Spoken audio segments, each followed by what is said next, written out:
Sinabi ng nanungunang mga kontratista sa mga flood control projects ng gobyerno na sina Sara at Pacifico Carly Diskaya nitong araw ng Lunes, September 8 na nais nilang tumistigo bilang state witness sa isang iskandalo sa pampublikong infrastruktura na pinangalanan ang mga miyembro ng Kongreso at mga inyenyero ng gobyerno na humingi umano ng mga komisyon sa kanilang mga kontrata.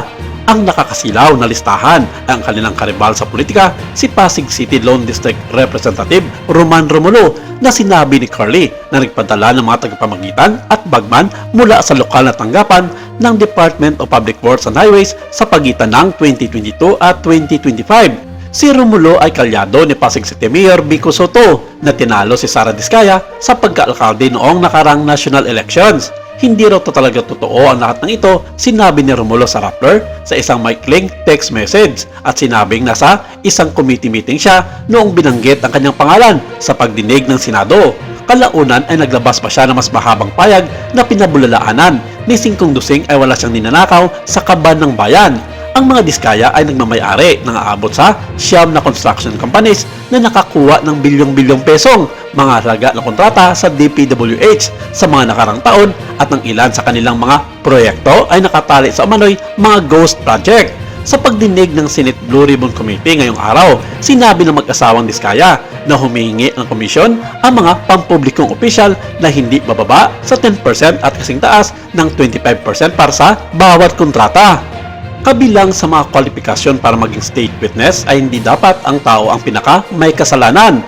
Isang kondisyon na hindi kailanman inaprubahan para kay Janet Lim Napoles sa pork barrel scam. Inaprubahan ng korte kung sino ang masaksi ng estado ayon sa Section 17 Rule 119 of the Revised Rules of Criminal Procedures.